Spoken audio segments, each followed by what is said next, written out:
Let's see how the bottom of the bay. This area called the battery bay. Okay, here's the bottom, and this thing called the battery tray. See, just it's nothing. It's plastic part.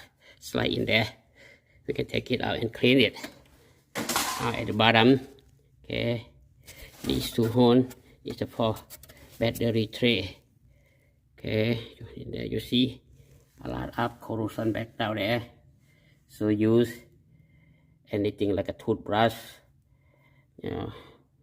brush them out and then vacuum them out with the vacuum. Okay, don't blow them.